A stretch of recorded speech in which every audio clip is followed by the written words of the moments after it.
Assalamualaikum warahmatullahi wabarakatuh. Alhamdulillahirrabbilalamin. Assalatu wassalamu asrafil anbiya'i wal mursalin Sayyidina wa maulana Muhammadin wa ala alihi wa sahbihi wa barik wa sallim ajma'in. Amma ba'du. Kepada anak-anakku sekalian yang sungguh sangat saya cinta dan saya sayangi, lama kita tidak berjumpa karena begitu banyak virus-virus yang telah menempah bangsa kita ini, termasuk bangsa Indonesia. Pada pagi hari ini, saya akan menyampaikan beberapa materi pelajaran tentang Pancasila dan kewarganegaraan. Untuk mengawali itu, marilah kita belajar dulu dengan membaca doa. Doa itu adalah salah satu hal yang paling penting dalam sebuah pembelajaran. Marilah kita awali dengan membaca doa. Semoga awal sampai akhir nanti kita dapat memberikan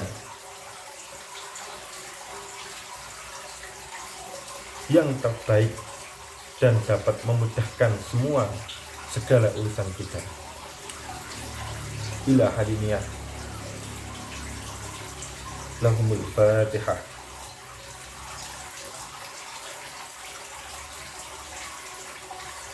Oke, marilah kita lanjutkan, yaitu tentang pengenalan pembelajaran. Nah, jadi pada semester awal kali ini saya akan mengenalkan tentang konsep-konsep serta sistem yang ada di bab ini. Jadi pada semester ini kita akan membahas 3 bab. Yang pertama itu adalah tentang konsep hak dan kewajiban sebagai asasi manusia. Yang kedua yaitu adalah tentang sistem serta dinamika demokrasi berpancasila. Dan yang ketiga adalah tentang sistem hukum dan peradilan yang ada di Indonesia. Nah, anak-anakku yang sungguh sangat saya cinta dan saya sayangi, pada hari ini pembahasan awal kita adalah tentang konsep hak dan kewajiban. What do you think about hak and kewajiban? Setiap manusia pasti punya hak dan kewajiban, karena itu sudah melekat pada diri mereka masing-masing. Hak dan kewajiban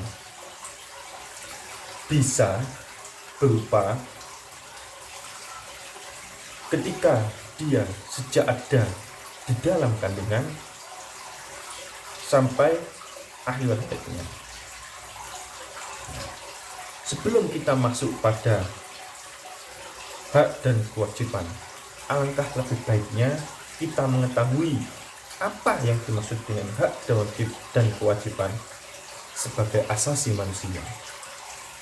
Nah, hak adalah sesuatu yang telah mutlak, yang dimiliki oleh setiap manusia, setiap orang sejak dia dilahirkan. Bahkan ketika dia dalam kandungan pun dia sudah mempunyai yang namanya hak sebagai manusia.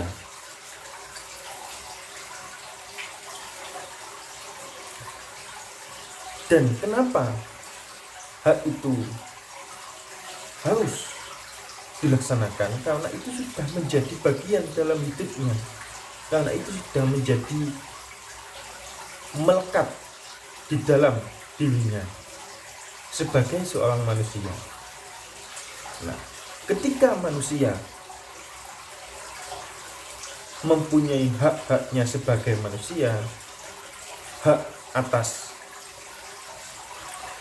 berbicara, hak atas politiknya, hak atas demokrasinya, hak atas sesuatu yang berhubungan dengan dirinya, bisa juga hak untuk mengendarai, bisa juga hak untuk dan lain sebagainya.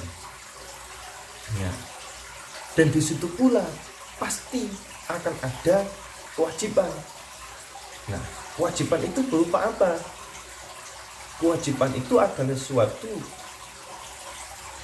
yang harus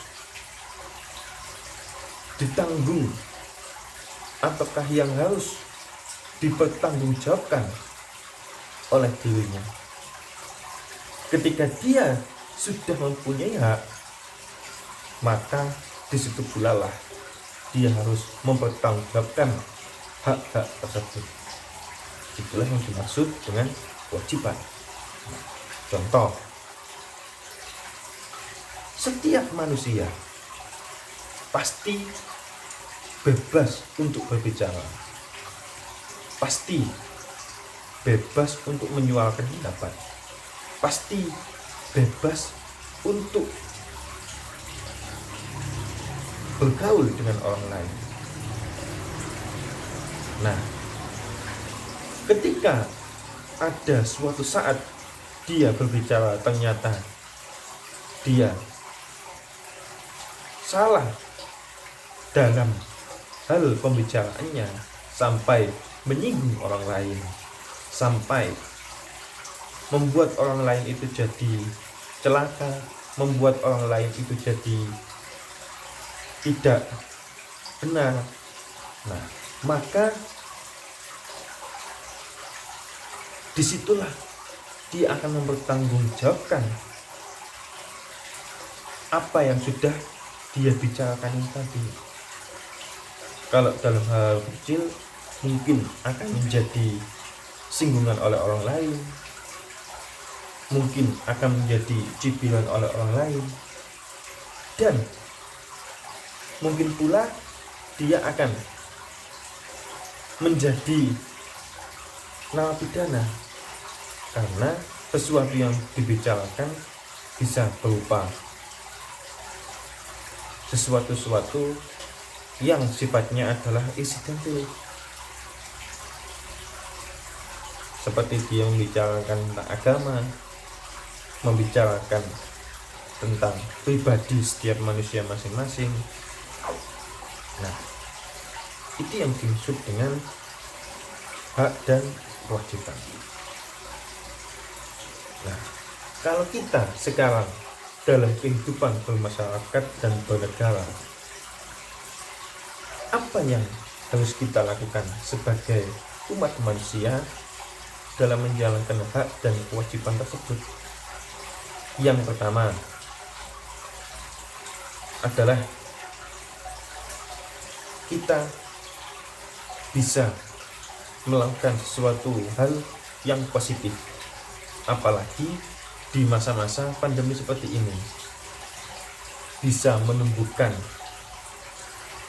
kewirausahaan kita, bisa menumbuhkan kreativitas kita, bisa menumbuhkan bagaimana jalan pikiran kita ke depan.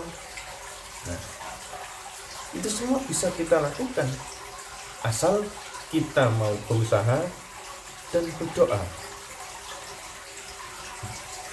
Oleh sebab itu, marilah kita gunakan kesempatan pada momen-momen seperti ini. Mungkin COVID-19 itu adalah sesuatu yang merugikan, memang iya, tapi kita harus bisa mengambil hikmahnya. Di balik itu semua, pasti Gusti Allah telah memberikan sesuatu yang lebih indah dari apa yang telah kita buat. Oke, sampai di situ saja akan kita lanjutkan di minggu akan datang. sebelum kita bertemu di minggu yang akan datang, nah, saya akan sedikit memberikan